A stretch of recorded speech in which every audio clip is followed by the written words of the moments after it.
Welcome, everybody. Welcome back to another episode of Never Stay Dead, where we come back to life and try to go in depth on some comics. I am Damian, and I'm here with my good buddy Matt. Hi, Matt. Hi. So today we're embarking on a experiment or a new way to do this podcast a little bit. We're going to try to dig deep into Planetary, over the graphic novel Planetary, over a series of episodes. We're not sure how many yet. This episode, we're just going to look at issue 1 of Planetary. It came out in what year? Like 1999? Thereabouts? Sure. And there were 27 issues in the main series. So hopefully we won't do 27 episodes, but we're gonna feel our way along. We're just gonna do the first issue this time and see how many issues we want to cover per episode afterwards. Earliest copyright I'm seeing is 98. 98. Okay. And I think the series didn't wrap up till 2007 or so. There were lots of I think it was later than that. Or 2008 or 2009. I think it was much there's a huge delay between a majority of the series and the last chapter. Right. But normally 27 issues, if it came out monthly, would just be 2 years and some change. But it must have been at least 8 or 9 years. This is one of those long waits where people gave up and then they finally came back and finished it. My copyright page says 98 to 99, 2000 to 2006, and 2009. So I'm not sure if that means it wrapped up in 2006 or in 2009. But either way, what should have been a 2 to 3 year spread of time became 9 years, 9 to 10 years, or possibly 11. Mm-hmm. But we don't have to worry about that because we have everything in front of us now. And the first issue of Planetary is called All Over the World. And it starts with kind of a gathering of the team where one of the characters, Chiquita Wagner, she shows up at a diner. She meets up with this guy named Elijah Snow, and she convinces him to join this organization called Planetary and offers him $1 million a year. And they go off, I guess, to New York City, to their headquarters. They hang out there a little bit, and then they go off on the first mission with Elijah Snow. Planetary is some kind of secretive organization. We don't know for sure what they do as things start. Although on the cover of the comic book, it says Archaeologists of the Impossible. And they have some intel about a secret cavern in a mountainside in the Adirondacks. They go and explore the cavern, and they find a kind of unusual story of a secret history that happened in around 1945 involving multiverses and pulp heroes of the past and some kind of substitute version of the Justice League. So they kind of just learn that story, collect the survivor from the story, and that's the end of the issue. So that's my very slightly obscured précis of this issue. And now we thought we would just go scene by scene or page by page and discuss what we thought. There's a total of 24 pages here. Matt? I would just note, Warren Ellis writing, John Cassaday early in his career doing, it says artist, so I'm not sure if he's doing pencils and inks here. And I think he must be doing pencils and inks, or they would have mentioned an inker. And I think he's generally been someone who does his own inking. And Laura Depuy, who later becomes Laura Martin. Oh. My trade notes David Barron as Wildstorm FX, so I'm guessing this comic was taking advantage of some digital affectations that weren't commonplace at the time. Alex Fuquez and Bill O'Neill letters. I assume that was done digitally at this point.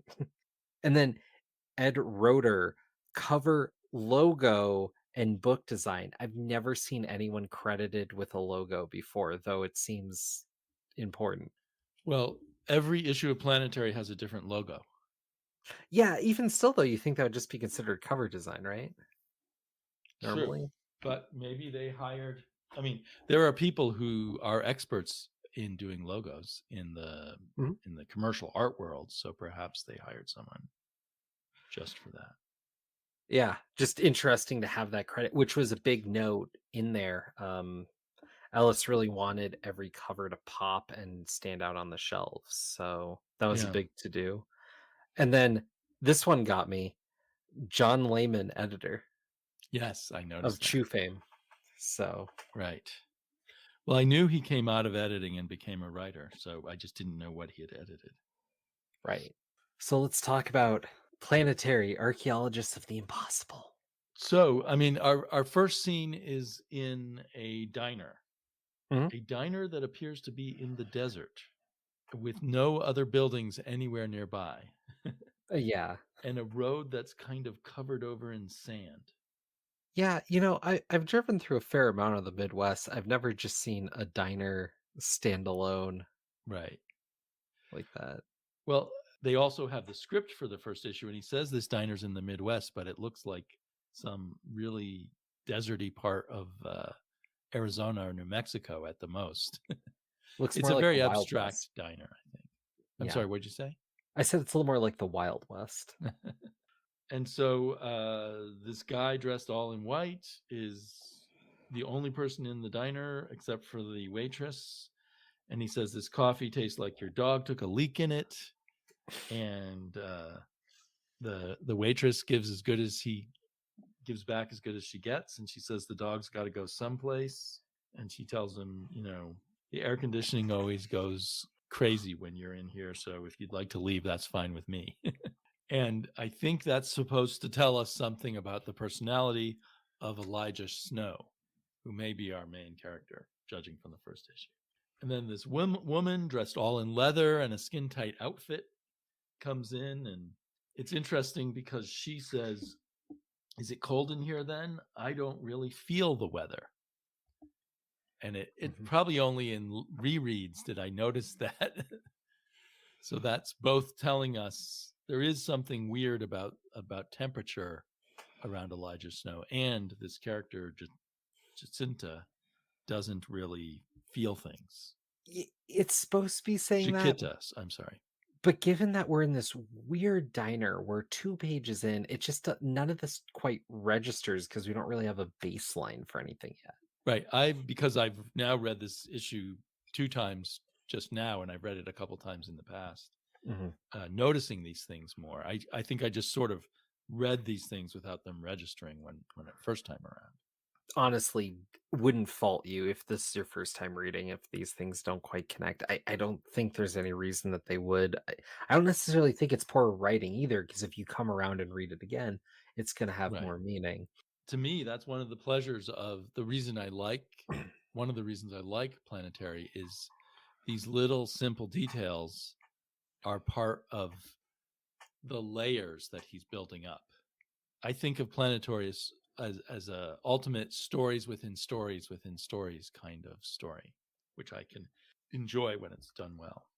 The thing that Yeah. did stand out to me every time I read it is she walks up and introduces herself and says, we spoke on the phone. And then he says, explain to me why I shouldn't kill you right now. And I Yeah. don't know why he would say that. I still don't know why he would say that.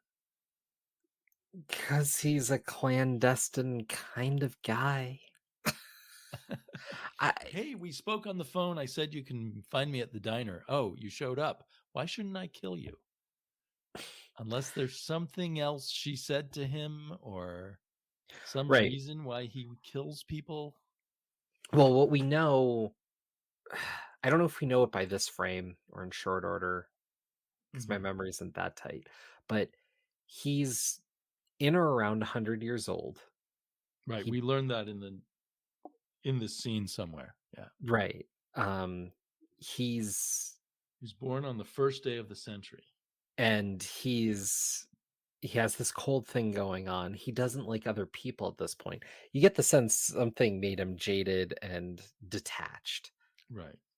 So There's something there that I think you could connect the general feeling for. Like, this is a kind of clandestine, I don't know, James Bond, Mission Impossible kind of feeling, right? Like, Right. when players are on the field, they interact with violence or threats. I almost have the vibe of he's like a supervillain in hiding. That's okay, yeah, And because there that's is better. not, I mean, I'm thinking of this as we're looking at it. He does talk about, or she says, you've done a fair job of covering up your existence. So he's in hiding. He doesn't. So that may be why he's saying, why shouldn't I kill you? Because he's trying, she knows who he is, and no one's supposed to know who he is or where he is. And she says, you're 100 years old. You've haunted the 20th century, Mr. Snow. And you haven't done much other than sit in your desert shack and eat here for the last decade. So they are in it. We are in a desert, even though they called it the Midwest. He makes a sarcastic comment about the diner.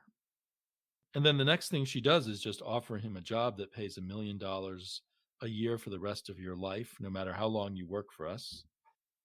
Which hit me as funny because if he's effectively immortal, eventually $1 million, how much is that gonna Right. be good? Is he tempted by money? Or does he already have a lot of money? And then she says they can cover up the rest of his tracks. You know, he's done a pretty good job of covering up his existence, but they can wipe out all the rest of the records of him. Mhm. And I guess he believes them because he agrees to the deal and goes off with her into a helicopter and they fly away. That has the planetary logo on it. You're right. That has the planetary logo, the same logo that is on the front cover. And then after he gets into the helicopter, we jump ahead 2 days. He's been in New York City 2 days. And during that time, he's gotten a haircut and some new clothes. And in fact, Chiquita comes in, knocks on his door and says, I see that the tailor you ordered has been and gone. Very nice. 2 days well spent. Welcome to the New York office of Planetary. So all of this is very comic booky in a sense that there isn't a lot of attempt at convincing us why all of this just happens quickly so that he's now a member of Planetary. Right, getting the band together. I did sort of all of this dialogue to me is vaguely British sounding. Okay.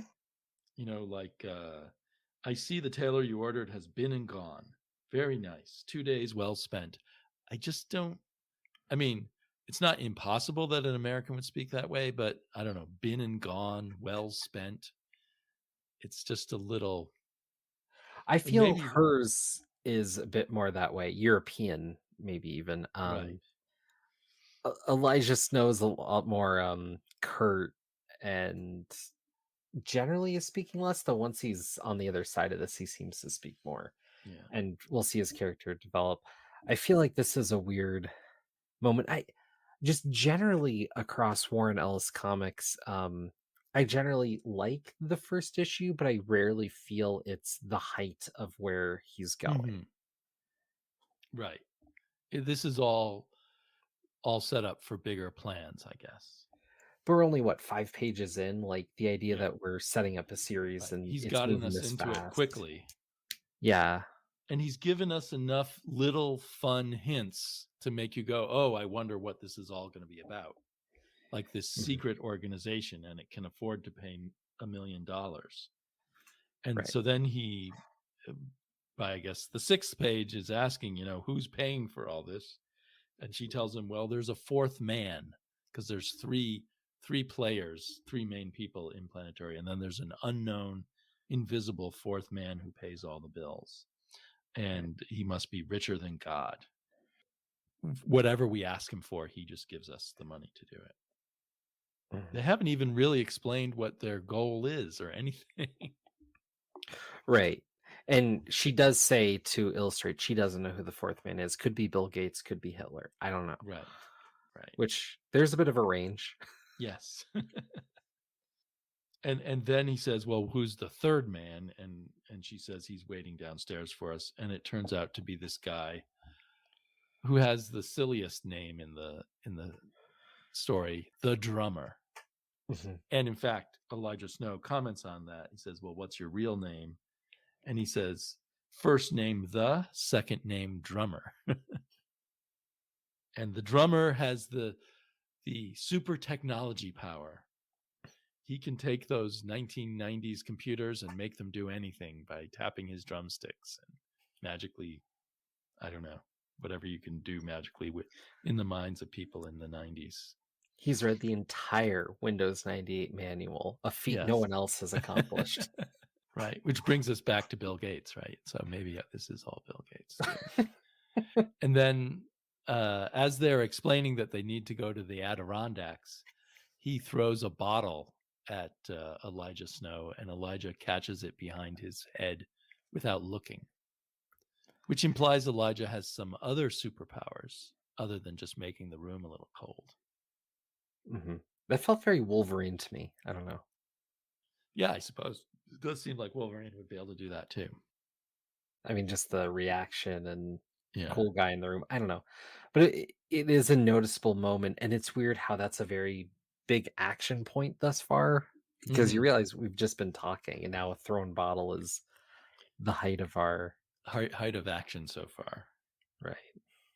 Well, what's interesting to me is so even though they're not very superhero-ish, each person has their own look, right? Elijah Snow has this tailored, almost, well, not quite a zoot suit, but it's beyond a normal suit, and it's all white, and his hair's all white, and he has kind of a paler complexion than the other people. So he's almost ghostly. And then Jacinta is all in these black leathers or bluish black, grayish leather outfit with a little bit of red highlights. And then the drummer has this purple, green, and orange outfit, which gives off, I don't know, a little bit of a I mean, those are all the villain colors from Marvel. colors, right? That's what I was trying to go for. Those are the typical villain colors, but it's just a regular jacket and a t-shirt and orange jeans. Though I say villain colors, really they're secondary colors, and he is very much kind of the secondary other character of the three. That's the other thing that I find weird is 3. It feels like 4 is a more natural balance, but we landed on 3. And there's usually there aren't many comic book teams with just 3 people. It's usually 4 or more. Yeah. Or a duo. I don't know. Or a duo. But then usually it's some guy and his sidekick or something like that. Right. And so then we go into some explanation of this somebody wanted to drive to build a highway through a mountain, and they found this hidden chamber with a hologram in front of it to keep it hidden. They start talking about Dr. Brass or Doc Brass, about books they stole from the KGB a year or two ago. So there's this person that no one's ever heard of, but the KGB has this diary about it that someone wrote about him. And he was born on January 1st, also of 1900. And there's all these adventures listed, and we're eventually told that he no longer has, that this Doc Brass person got to the point where he doesn't have to eat or sleep. And in the same scene, we're introduced to the idea that Jacinta could kick she could kick a rhino over the Grand Canyon. Right. So she's very strong. And then in the very next scene, she jumps out of the helicopter, and when she lands, she leaves little craters with her feet, or little spider cracks in the rock, at least, with her feet. Right. And the drummer doesn't come along. Like you said, he doesn't always go into the forefront of the adventure part. He's more the backup guy. So Jacinta and Elijah go through the hologram into the cave, and they find kind of a trophy room.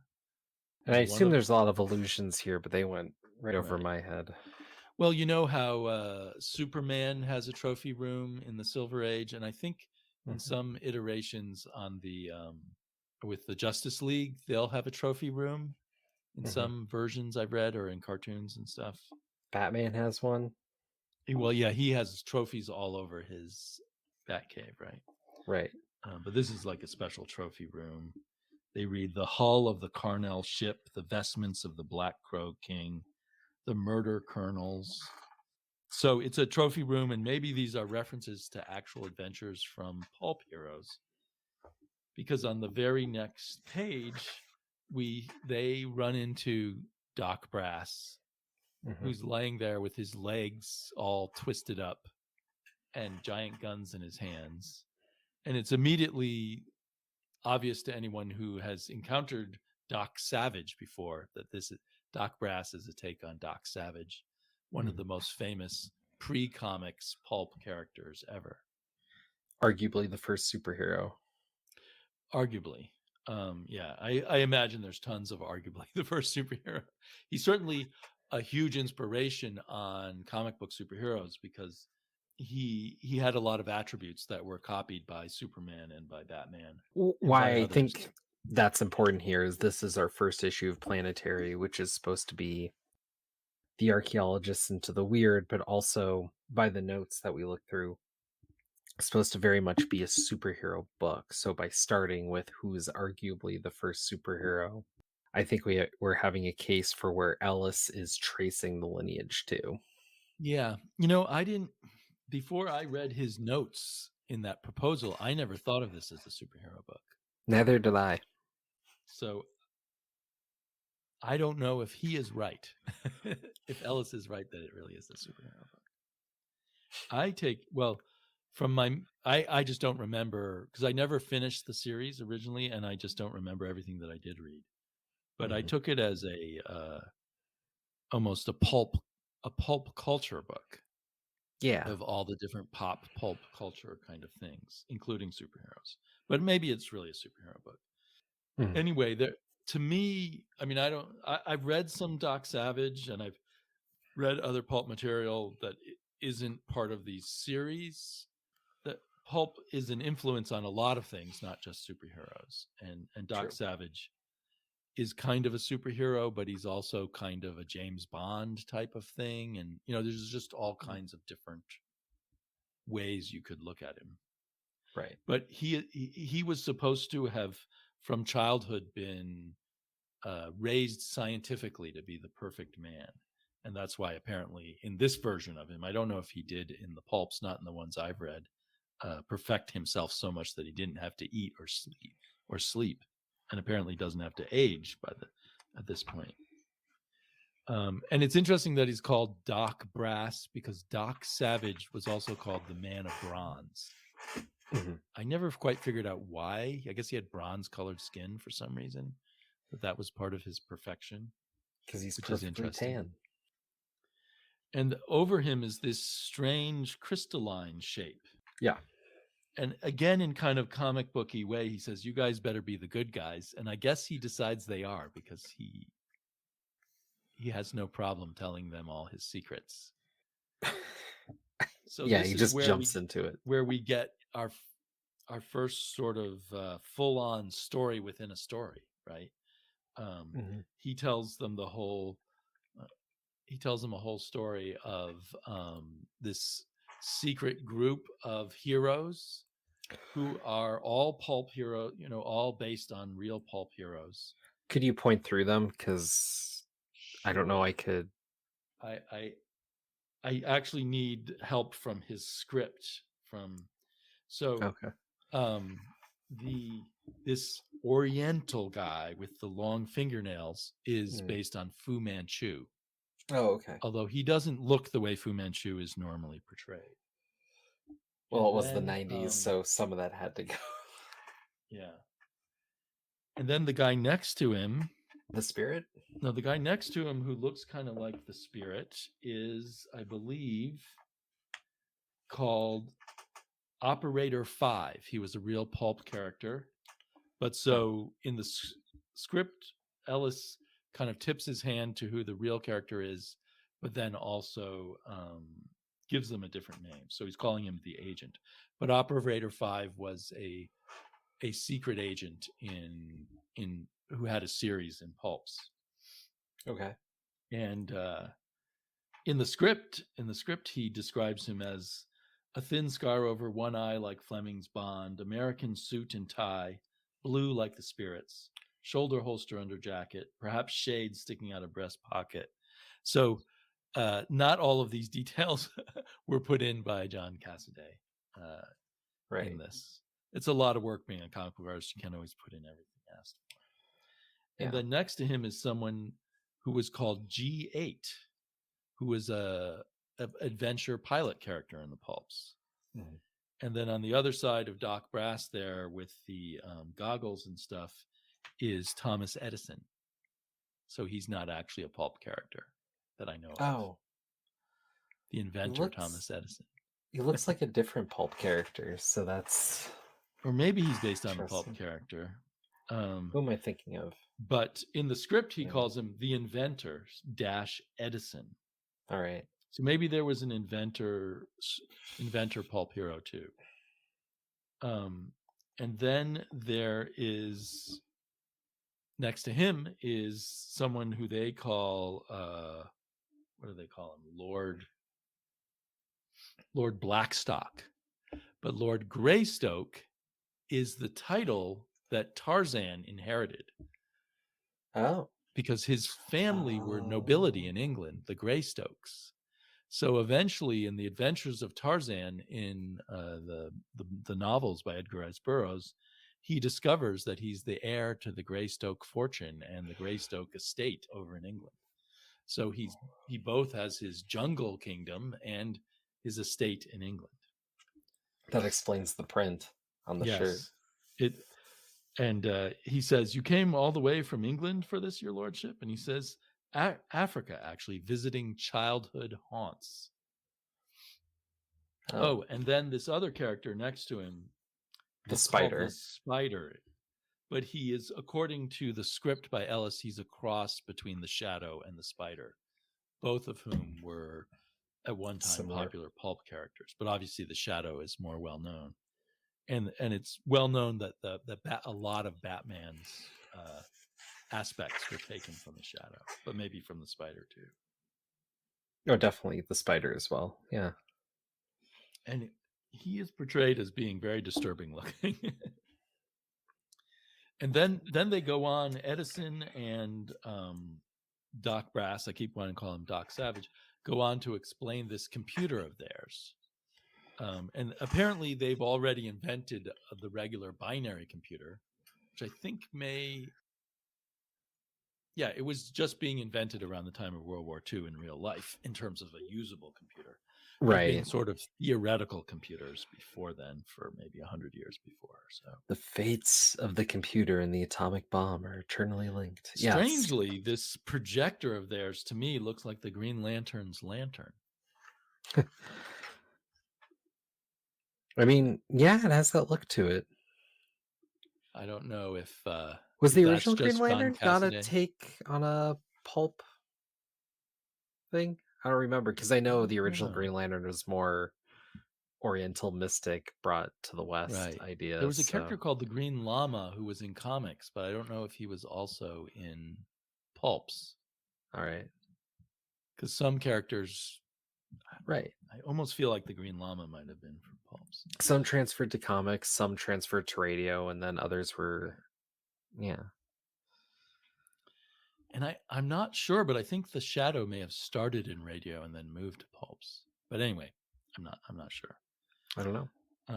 There's a lot of pulp history to know, and I just know little snippets of it, which is probably causes more harm than good. So they describe how everybody already has these binary computers that they've been using, but now they've invented a quantum computer. Now, in real life, quantum computers were only put into use in the past 2 or 3 years. Mm-hmm. So when Warren Ellis was writing about this, quantum computers were still theoretical, and he's imagining these people in 1945 created one. But this is a different quantum computer than what IBM and Microsoft and a few other people have come up with lately. Let me go to the next page, because it works through 196,833 dimensions. And as it works to solve problems, it creates multiple Earths and then destroys them in the process of solving whatever problem it's been given, if It's I understand the description correctly. it's also referred to as the snowflake, Right. which is playing back to our main Yeah. character. That's true. Right. Elijah Snow and the snowflake. And it is, I believe it's featured on the cover in the background. Mhm. On the cover, there's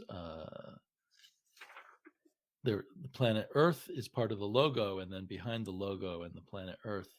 So behind the planet Earth, in a sense, is this giant, in the logo, is this giant snowflake.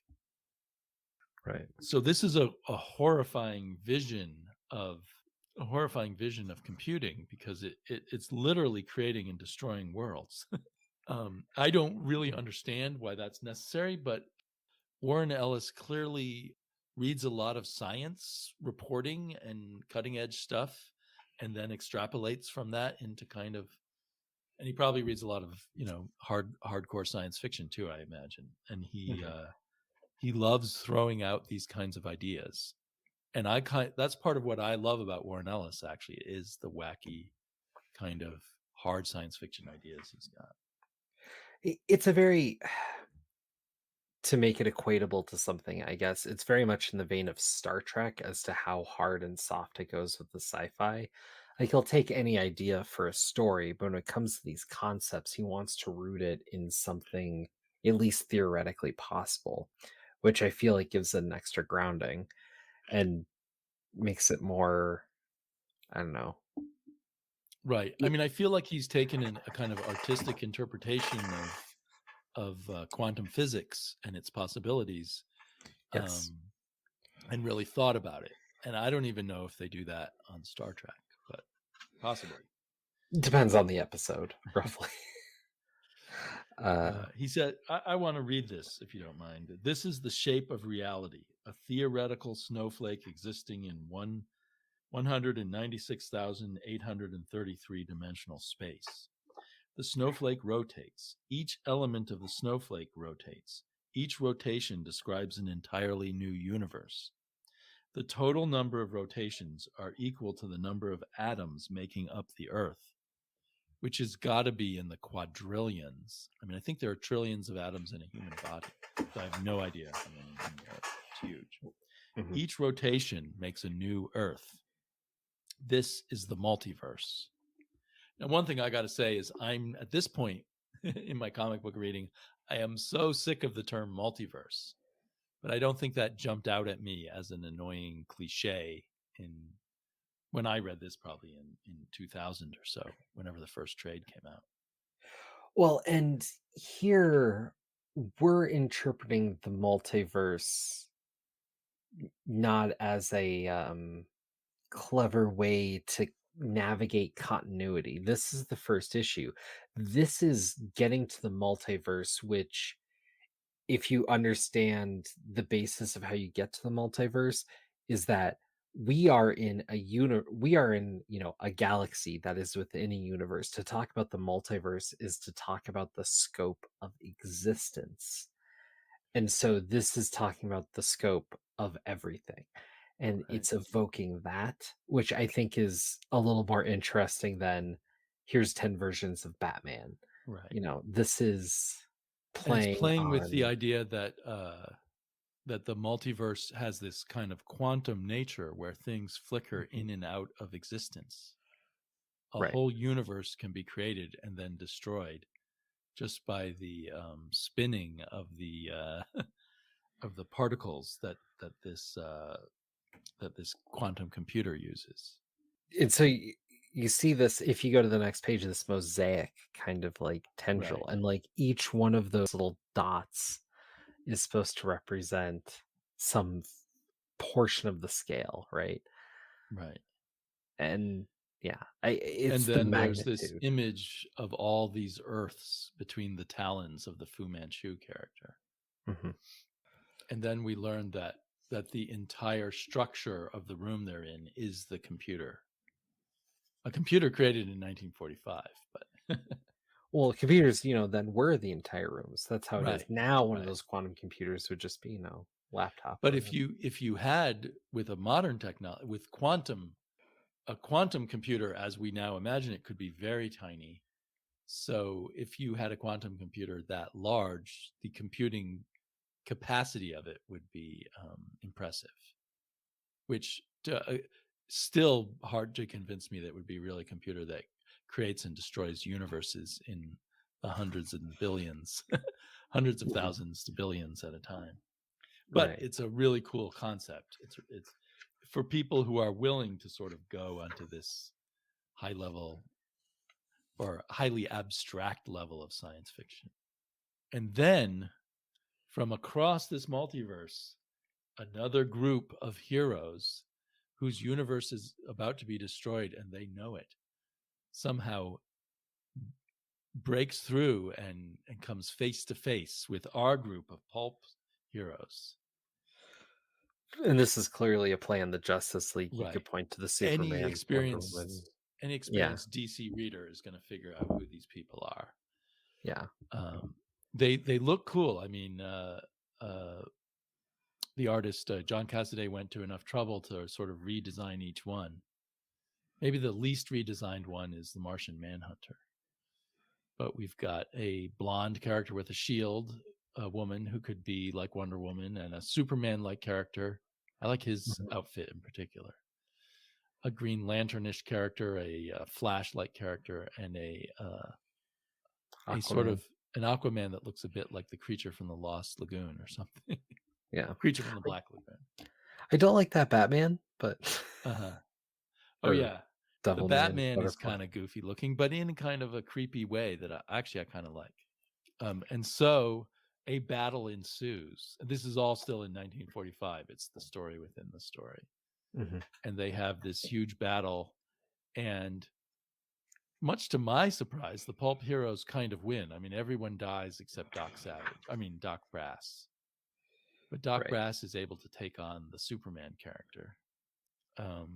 So carnage ensues. And then we learn that Doc Brass has kept himself alive and just sitting here guarding the gateways from other universes in case some other intruder would come along since 1945.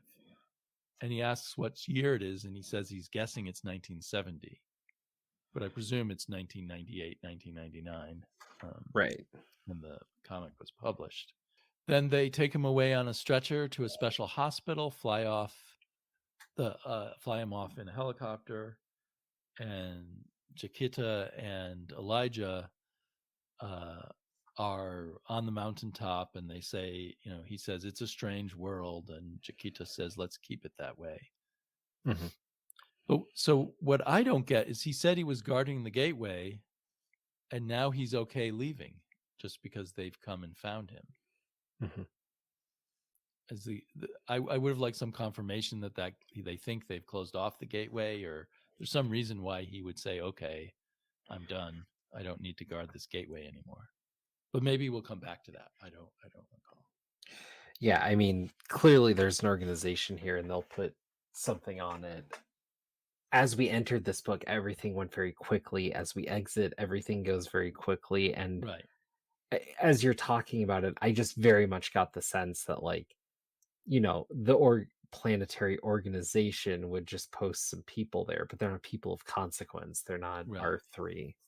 Right. There's all kinds of people other than the three who work for Planetary, but they're just not of consequence, as you say. They're just like drones working for the company.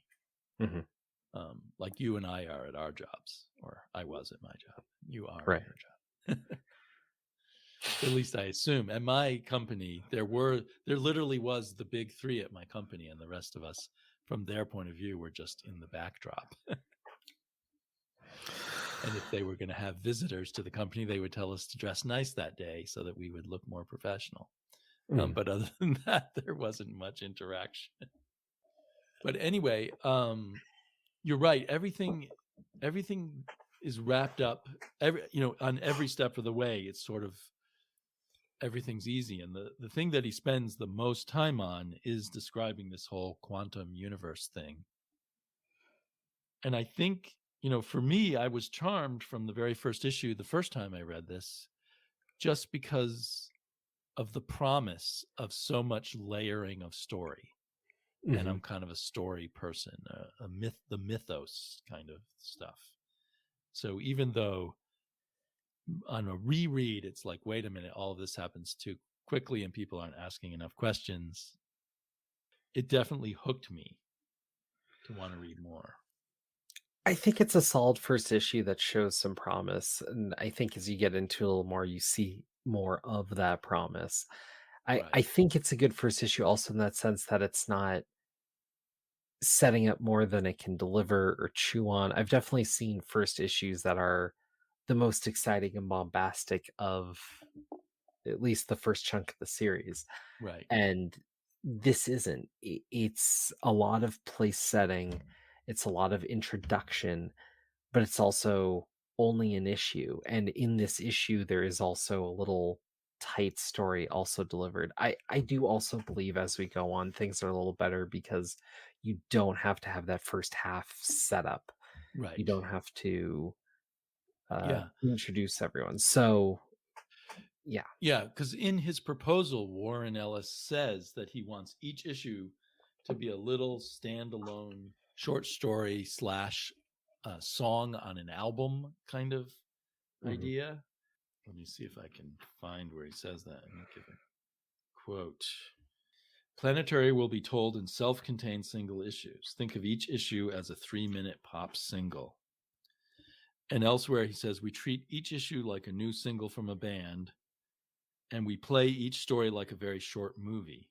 So in this, he had to do kind of two short movies, the short movie of Elijah joining the gang, and then the short movie of his first sort of archaeology story of the impossible.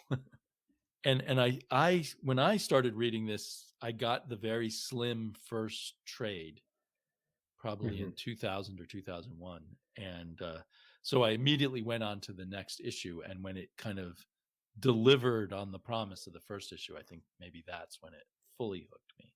But there's something very, very confident about the way Warren Ellis writes, Mhm. and that feeling that he doesn't have to put too much in seems to be part of that confidence. And other people might not make it work, but for me, he has the right kind of alchemy to keep it simple but keep me hooked.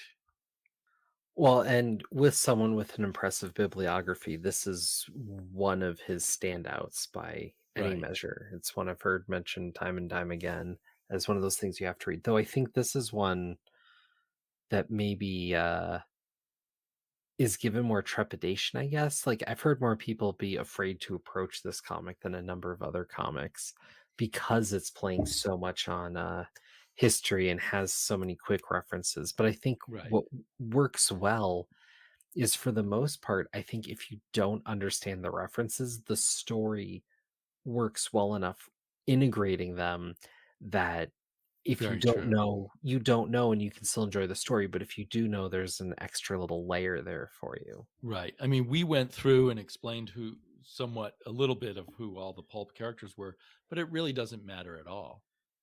I On think a certain understanding level of the story, it's just there were all these secret heroes that no one knew about, in and that's all you particular, need to knowing that know. guy's supposed to be Tarzan gave a little more for me, and I kind of Uh-huh. understood a lot more because I wasn't picking that up. Right. And so that one definitely added more, and maybe that's kind of one that didn't quite fully play through. But I mean, that's that's Well, nitpicking. I mean, I just don't. When you first read this, did you know who Doc Savage was? The first time I read this, no, I Yeah. did not at all. And I'm curious, even reading this now, with this is supposed to be placed within the Wildstorm universe. Have you read much else in Wildstorm, and particularly The Authority? Well, so therein lies an interesting aspect of this. One reason this is important to me is this was one of my comeback to comics experiences. At the time that I read this, I grabbed graphic novels from the library at random, mostly stuff I would already recognize. And when I went to the comic book shop, I would just look for whatever was new from Alan Moore. So I had kind of checked out from what was currently going on in comics for maybe 5 or 6 years. Okay. And I ran into someone, and I kind of played it coy. I said, well, I haven't read comics in a long time, which wasn't entirely true because of what I just said. What's good lately? And he told me Planetary. And so I went and got the first trade and kind of fell in love with it. And maybe the second trade was out too, but then after that there wasn't any more Planetary available. And so I started following the name Warren Ellis and got to, went backwards to his authority and read some of his work in the Ultimate universe and stuff. And that started opening, like I wouldn't have read Ultimates if it weren't for Planetary, in a weird, which is kind of weird, but because it's not by him. But so it kind of introduced me to what at the time was the modern superhero movement, which I think started with Authority, but since I wasn't reading it in proper order, I don't know, or with Stormwatch.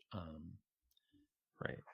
And when I was reading the intro here by Alan Moore, and I forget exactly what he was saying, but he was talking about change and how people say in comic books people don't want change, and that was the received wisdom, but really things have to change, and there is, change is unavoidable.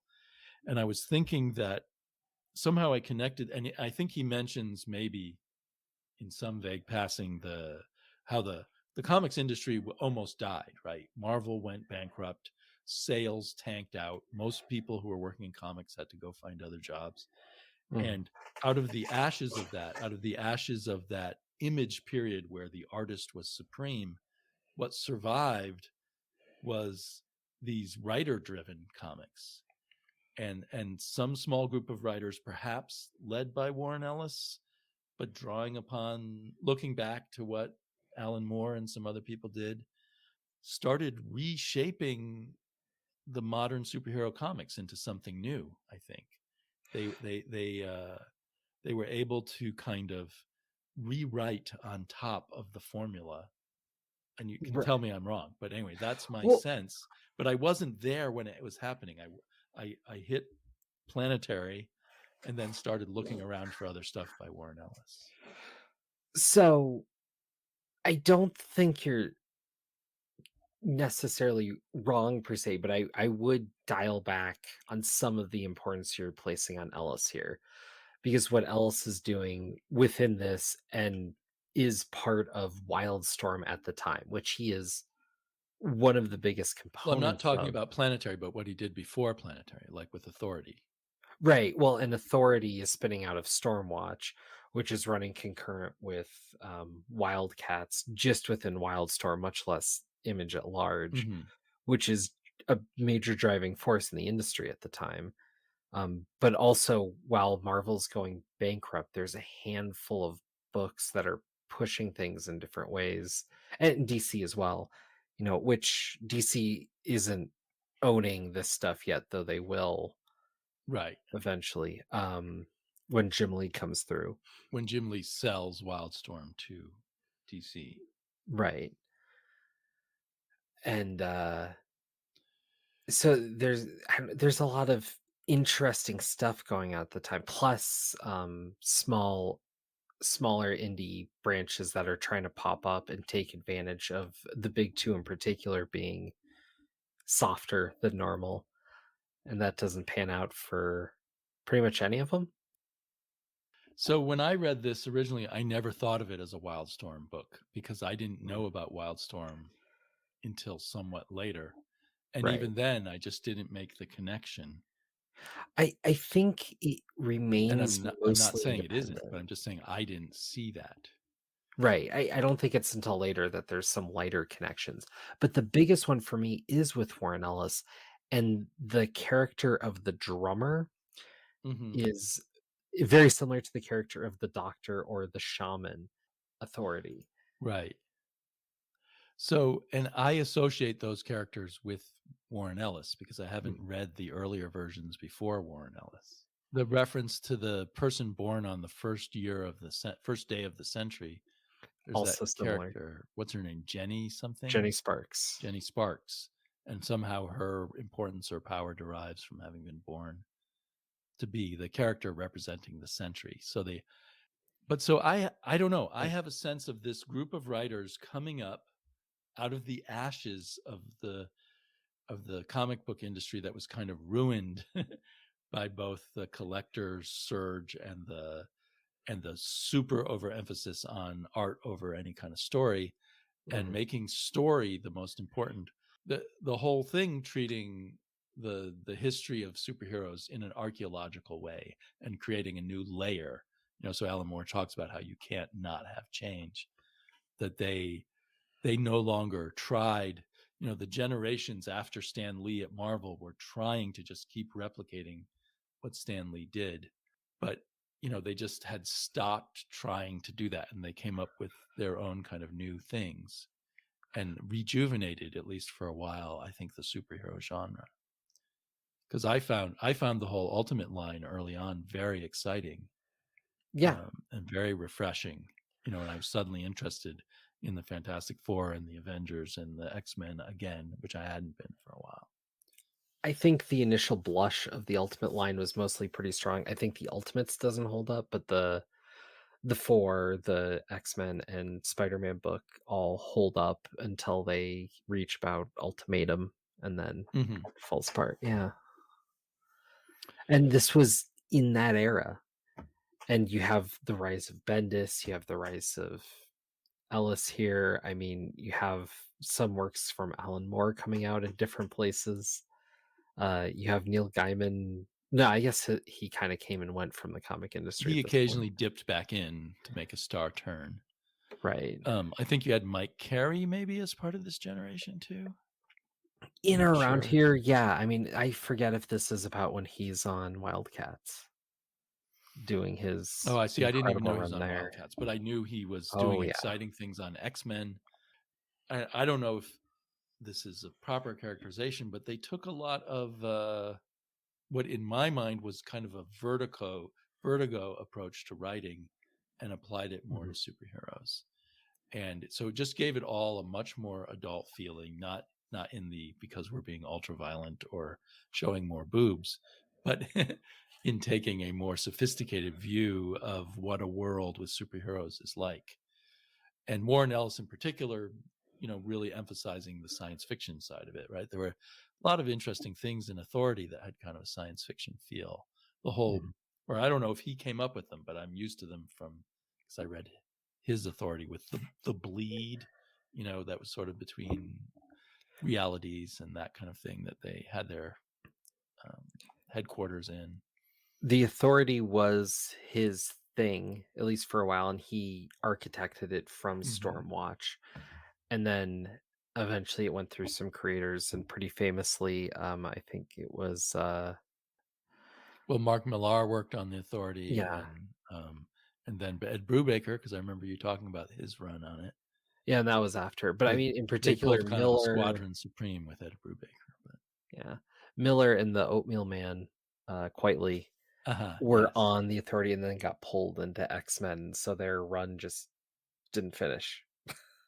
I didn't realize it didn't finish. I bought the absolute editions of the Authority, which have the Warren Ellis stuff that I've already read and have the Miller Quietly stuff that I haven't read. But when I bought it, I was very disappointed to find that it had a glued binding. So I haven't read it yet. Oh, okay. When I buy a hardback and I find an expensive hardback and I find it has a glued binding, I get very pissed off and I put it on my shelf. I do have to say that another big deal for me on this, because at the time I first encountered it, I guess I hadn't encountered the Brian Hitch work or the Quietly work, was the way that Cassaday illustrates here. He takes a lot of the good stuff of the old comic book style, but also amps it up with a more...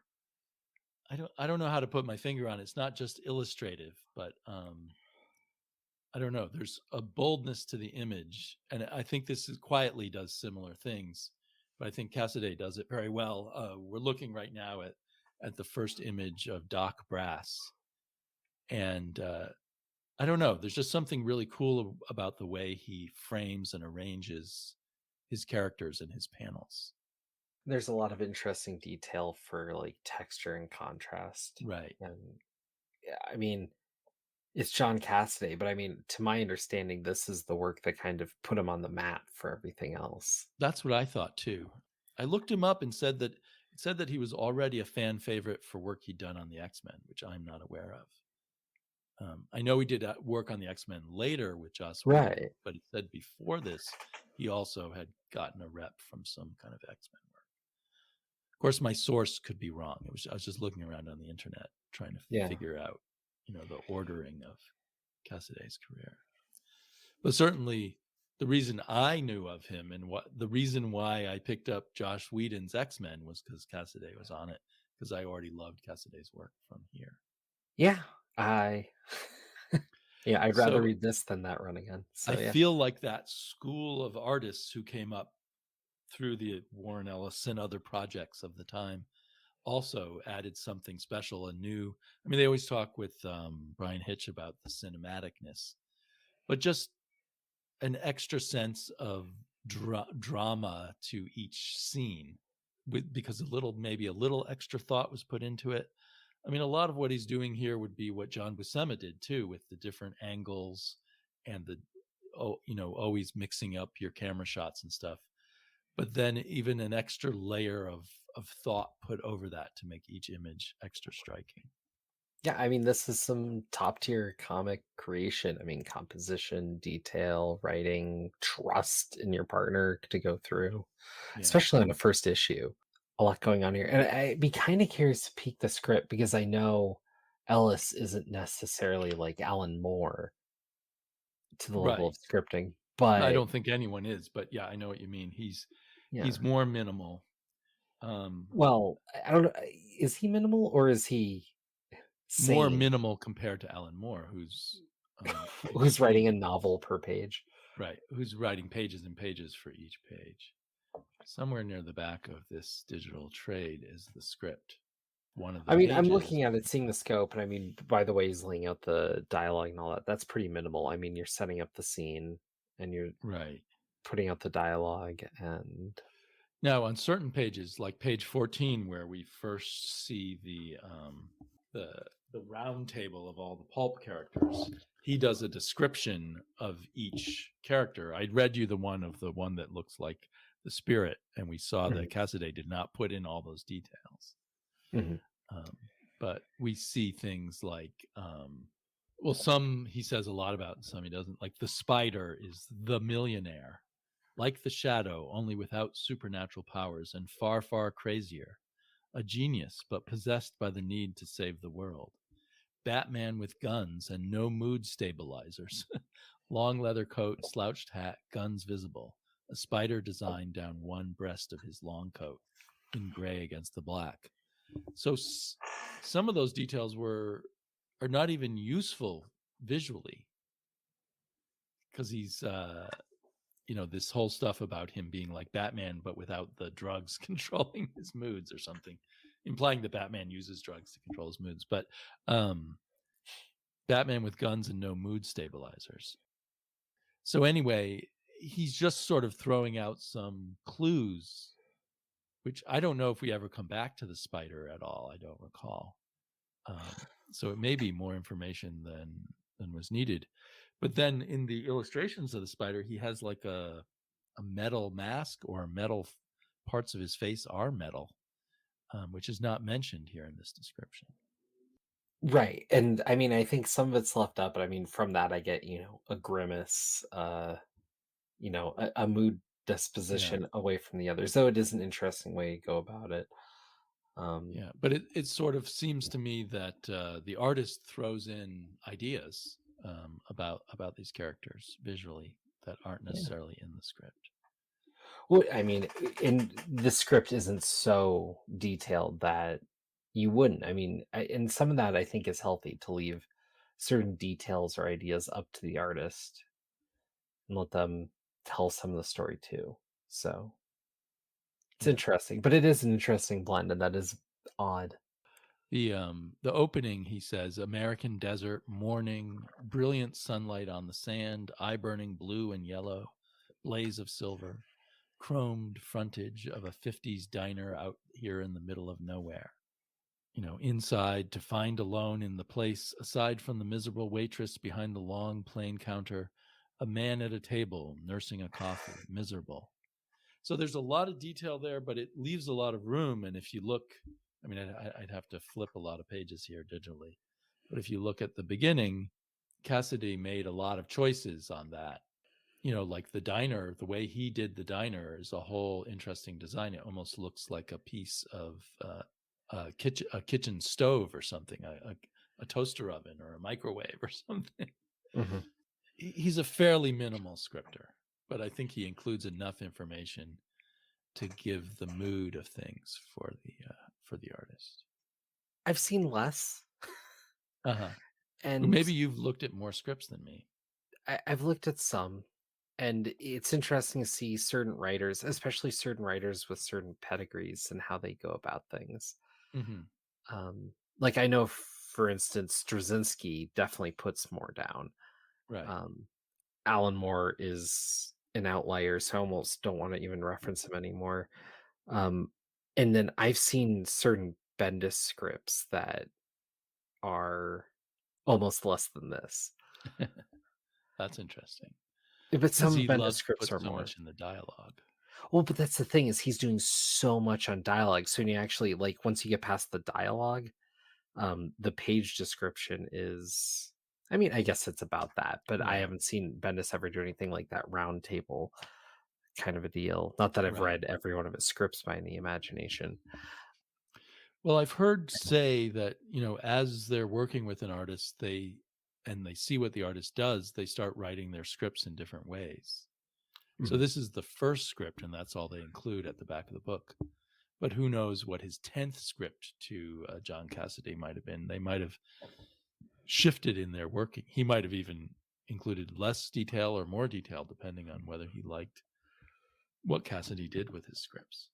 That's true. I would guess. Like, I know you see Scott Snyder pare way down, especially when you look through those Batman scripts with Capullo, like to the point where there's, like, you can get through a handful of pages on one written page, especially if it's a fight scene. Wow. Yeah. Well, anyway, I'm really looking forward to us reading and discussing the next issue. Yeah, I think this will be a little more fun as we go, and this issue is a lot more table setting. So. It is, but it still was fun. Oh yeah, definitely. I've now reread this first issue many, many times because I've several times thought I would reread the whole series, but then I got distracted. So I'm hoping doing this podcast will get me to the end. We'll get there. But each time I read this intro, I find little flaws, but I really enjoy it. It's darn good. Is it beyond reproach? I don't think so, but I think it's quality, worth reading. There's a lot here going on. There's a lot more to consider than to quibble.